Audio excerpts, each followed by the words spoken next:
Hello students, আমি আজকের class 10-এর যেসব প্রয়োগগুলো পরীক্ষায় লাগে সেই কতগুলো প্রয়োগ নিয়ে আমি এই ভিডিওতে আলোচনা করতে চলেছি। চলে আসি প্রয়োগে। প্রথম প্রয়োগ, একটি বৃত্তে পি কিউ কিউ আর আর এস এবং এস টি জ্যা, যদি পি কিউ কিউ আর আর এস এবং এস টি চারটে পরস্পর সমান হয় তাহলে প্রমাণ করা যায় পি আর সমান সমান কিউ এস সমান সমান আর টি। এটাই আমাদের প্রমাণ করতে দিয়েছে। সে অনুযায়ী চিত্রটা আমি এঁকেছি। এটা একটা বৃত্ত, কেন্দ্রীয় বৃত্ত, যার হচ্ছে পি কিউ কিউ আর আর এস এস টি চারটে যে এঁকেছি। এবার যদি বলে যে এই চারটি সমান হয় তাহলে প্রমাণ করে যে পি আর কিউ এস এবং আর টি সমান, সেই জন্য জুড়েছি পি আর কিউ এস এবং আর টি জুড়েছি। এবার এই তিনটে সমান প্রমাণ করতে দিয়েছে এবং আরটা কি যে জ্যায়ের মানে কি বলবো, জ্যা লিখেছি, জ্যায়ের অন্তর্গত যে বৃত্তচাপটা রয়েছে বৃত্তচাপটা দিয়ে অঙ্কটা করতে হবে, ঠিক আছে? সেই জন্য বৃত্তচাপের নাম লিখেছি এটা এ, এটা বি, এটা হচ্ছে সি, এটা হচ্ছে ডি। এবার অঙ্কটা শুরু করা যায়, মানে প্রয়োগটা শুরু করা যায়। প্রদত্ততে কি লিখবো? ধরি ও কেন্দ্রীয় বৃত্তের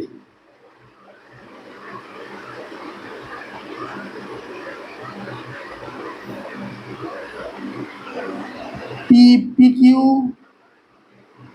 কিউ আর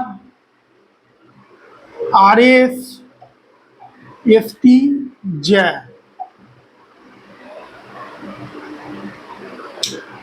এবং বলে দিয়েছে পি কিউ সমান সমান কিউ এস সমান সমান আর এস সমান সমান হচ্ছে এস টি। এটা বলে দিয়েছে। এবার আমাদের বলতে হবে, এই যেটা জুড়েছি তো, এই জুড়ার কথাটা বলতে হবে যে পি আর কিউ এস আর টি যোগ করা হলো।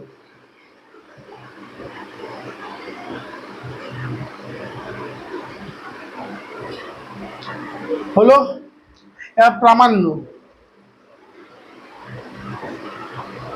মানে কি প্রমাণ করতে হবে সেটা হচ্ছে বলেই দিয়েছে পি আর সমান সমান কিউ এস সমান সমান আর টি, এটা প্রমাণ করতে দিয়েছে। এবার প্রমাণটা কিভাবে করি? প্রমাণ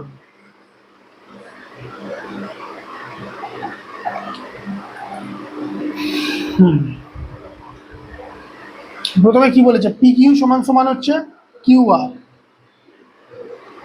পি কিউ সমান সমান কিউ আর। অথবা আমি লিখতেই পারি পি এ কিউ সমান সমান হচ্ছে কিউ বি আর। কেন লিখতে পারি? আমরা জানি দুটো জ্যায়ের দৈর্ঘ্য যদি একটা বৃত্তে দুটি জ্যায়ের দৈর্ঘ্য সমান যদি হয় তাহলে তারা সমান সমান দৈর্ঘ্যের বৃত্তচাপকে চিহ্ন করে। তো এটাই আমাদের ব্র্যাকেট লিখে দিতে হবে যে একই বৃত্তে সমান দৈর্ঘ্যের জ্যা, সমান দৈর্ঘ্যের জ্যা সমান বৃত্তচাপকে চিহ্ন করে।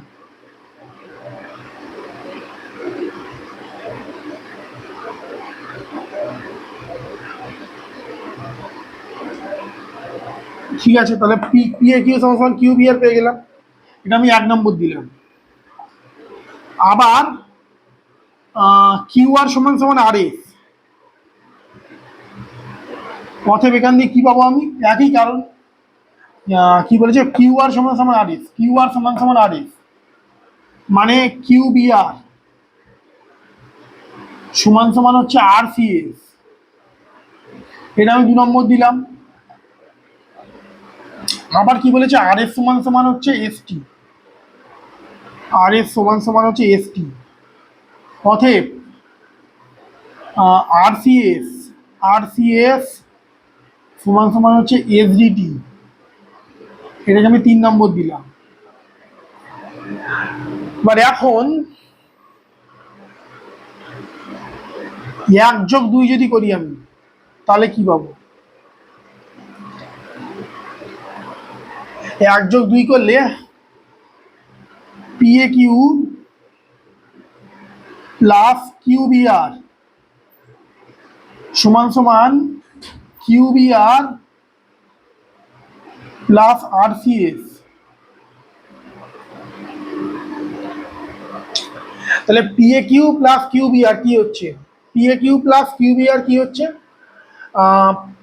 PQR বা PQR সমান সমান QBR প্লাস RCS, তার মানে কি হলো? QRS লিখে গেল। বা এখান থেকে আমি কি লিখতে পারি? PQR, তার মানে PR লিখতে পারি। PR সমান সমান হচ্ছে QRS, তার মানে হচ্ছে QS। PR সমান সমান QS লিখে দিতে পারি। কেন লিখে দিতে পারি? কারণ হচ্ছে PQR, এই PQR রয়েছে তো, তার মানে এটা একই দৈর্ঘ্যের বৃত্তচাপ। PQR আর QRS একই দৈর্ঘ্যের বৃত্তচাপ, তারা সমান কি বলবো, একই বৃত্তের সমান দৈর্ঘ্যের যা সমান বৃত্তচাপকে ছিন্ন করে, আবার একই বৃত্তের সমান বৃত্তচাপ সমান দৈর্ঘ্যের জ্যাকেও ছিন্ন করে। যেখানে সমান দৈর্ঘ্যের বৃত্তচাপ দুটো, তারা সমান জ্যাকে চিহ্নিত করতে পারে, একটা PR, একটা হচ্ছে QS। এই জন্য হয়েছে, লিখে দিতে হবে, ব্র্যাকেটে লিখে দিতে হবে যে একই বৃত্তে সমান দৈর্ঘ্যের বৃত্তচাপ সমান দৈর্ঘ্যের জ্যাকে চিহ্ন করে।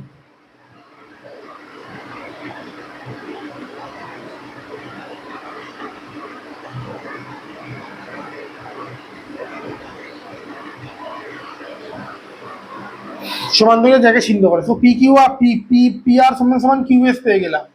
এটাকে আমি 3 নম্বর দিলাম। এবার আমি যদি 2+3 করি তাহলে কি হচ্ছে?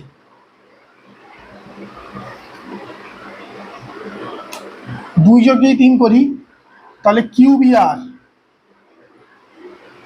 প্লাস RCS সমান সমান হচ্ছে RCS প্লাস SDT,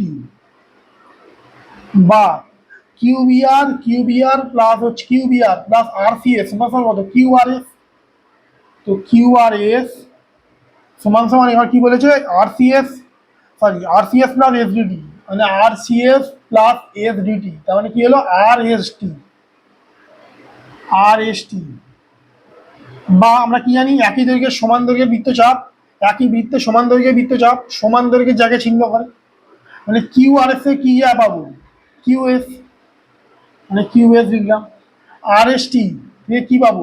RT, তো QS RT পেলাম। এটা 4 নম্বর দিলাম। এবার হচ্ছে 3 ও 4 থেকে পাই।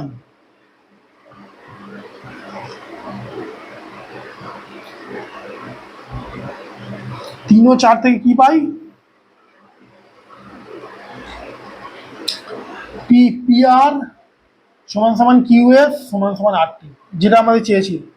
তো এটা প্রমাণিত হয়ে গেল। প্রমাণিত।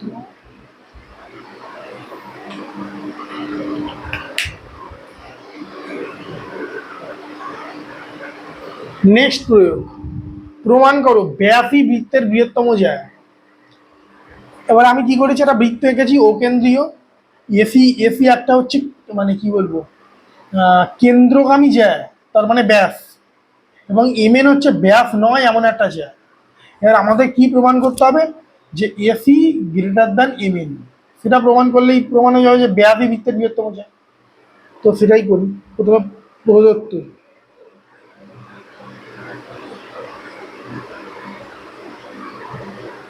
ধরি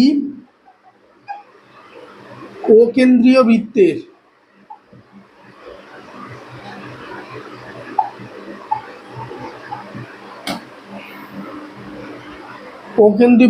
AC হলো জ্যা নয় ব্যাস, যত প্রমাণ করতে দিয়েছে। AC হলো ব্যাস এবং MN হলো ব্যাস নয় এমন একটা জ্যা।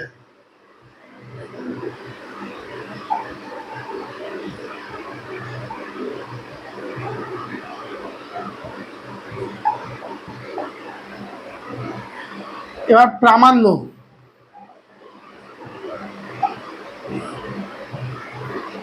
AC গ্রেটার দ্যান MN, এটা আমাদের প্রুভ করতে লাগবে।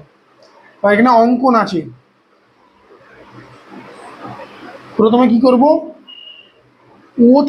ও বিন্দু থেকে ইমেনের উপর লম্ব আঁকি, ডি নাম দিই, উপর ওডি লম্ব অঙ্কন করা হলো।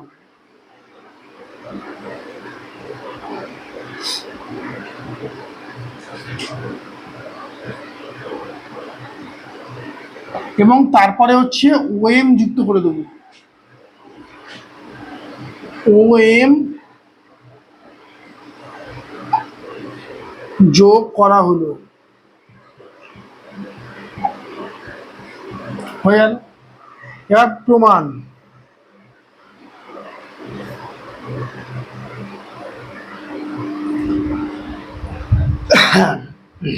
এবার হচ্ছে আমরা কি জানি যে হচ্ছে একটা বৃত্তের ক্ষেত্রে কেন্দ্র থেকে কোনো জ্যায়ের উপর যদি আমি লম্ব অঙ্কন করি, তাহলে সেটা হচ্ছে সেই জ্যাটাকে সমদ্বিখণ্ডিত করে। অর্থাৎ এখানে এমডি সমান সমান ডিএন, বা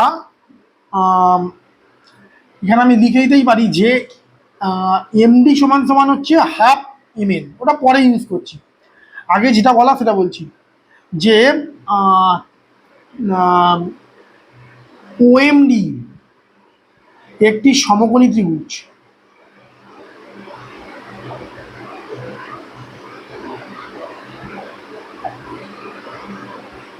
সমকোণী ত্রিভুজ অতএব অতিভুজ লিখি,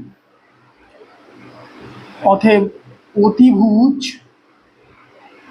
ওএম গ্রেটার দ্যান এমডি লিখতেই পারি।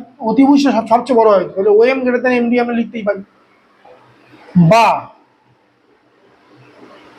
Half OM greater than half MD লিখতে পারি, অবশ্যই হাফ করে নিতেই পারি। এবার হাফ ওএম মানে কি, না সরি, হাফ ওএম করবো না, আমি 2m করবো। 2m গ্রেটার দ্যান হচ্ছে 2md করতে পারি, হলো। এবার হচ্ছে 2om, 2om মানে 2ওএ লিখতে পারি আমরা, 2ওএ গ্রেটার দ্যান হচ্ছে 2md রেখে দিলাম। এখন যেহেতু কেন 2a লিখতে পারি, যেহেতু ওএ ইকুয়াল টু হচ্ছে ওএম, একই বৃত্তের ব্যাসার্ধ, ব্যাপার লিখে দিই, একই বৃত্তের ব্যাসার্ধ। হ্যাঁ হলো। বা 2a সমান সমান আমরা কি লিখতে পারি, এসি লিখতে পারি, এসি গ্রেটার দ্যান 2md মানে কি mn লিখতে পারি আমরা, তা সেটাই প্রমাণ দিচ্ছি, এসি গ্রেটার দ্যান mn। অর্থাৎ প্রমাণ যে ব্যাসই বৃত্তের বৃহত্তম যা প্রমাণ।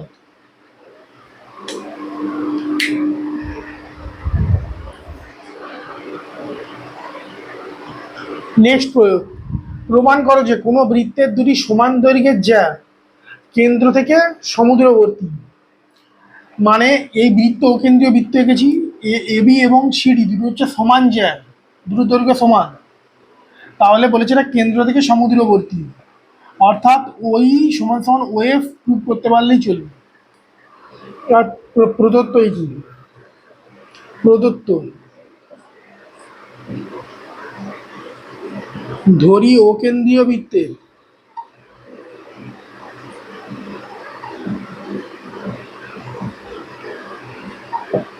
বৃত্তের এবি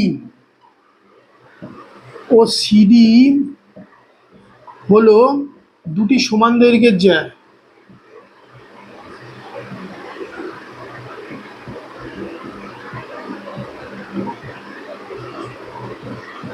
জ্যা, এবার হচ্ছে ওই লম্ব হচ্ছে এবি এবং ওএফ লম্ব হচ্ছে সিডি। ঠিক আছে, এবার প্রামাণ্য আমাদের কি প্রুফ করতে হবে, প্রামাণ্য হচ্ছে ওই সমান সমান ওএফ প্রুফ করতে হবে। তার জন্য আমাদের কতগুলো অঙ্কন আছে। অঙ্কন কি? ওয়ে ওসি যোগ করি,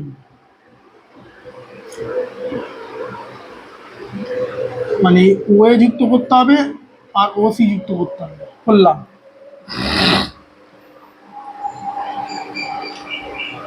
এবার হচ্ছে প্রমাণটা করি। প্রমাণ, এবার আমরা জানি যে এই সমান সমান হচ্ছে হাফ এবি। কেন? তার কারণ হচ্ছে বৃত্তের কেন্দ্র থেকে কোনো জ্যায়ের উপর যদি আমি লম্ব টানি তাহলে সেটা ওই জ্যাটাকে সমদ্বিখণ্ডিত করে। অতএব এই সমান সমান হাফ এবি আমরা জানি। আবার আমরা জানি সিডি সমান সমান হচ্ছে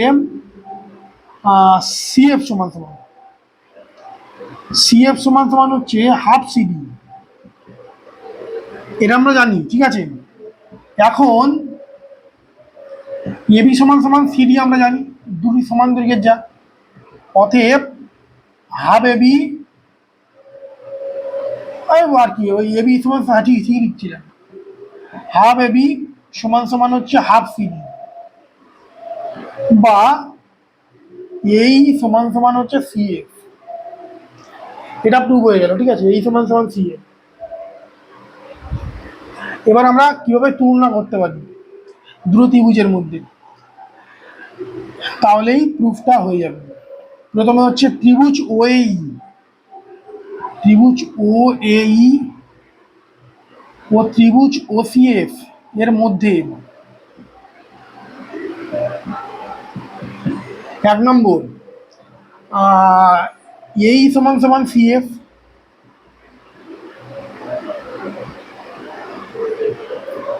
2 নম্বর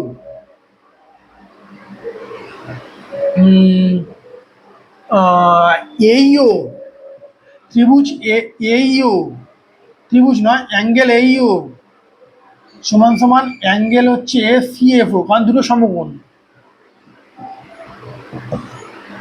আর আরটা আছে হচ্ছে ওএ সমান সমান ওসি। কেন? কারণ একই বৃত্তের ব্যাসার্ধ।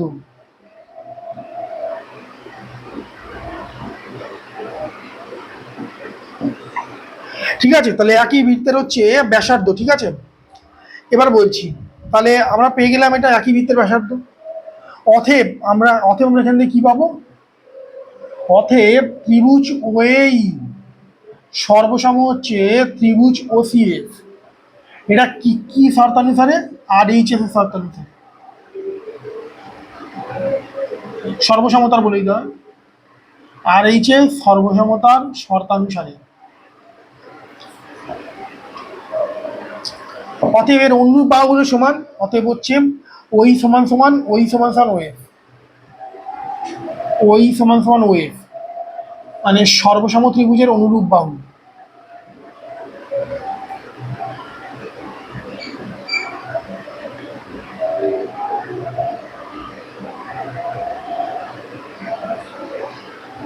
প্রমাণিত, প্রুফ।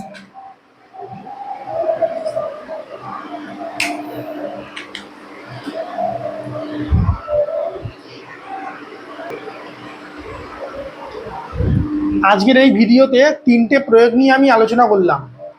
যদি আমার বোঝানো আপনাদের ভালো লেগে থাকে বা তোমাদের ভালো লেগে থাকে তাহলে আমার চ্যানেলটিকে সাবস্ক্রাইব করে দেবেন, তাহলে আমি এই ভিডিওগুলো করার ক্ষেত্রে আরও আগ্রহী হতে পারি।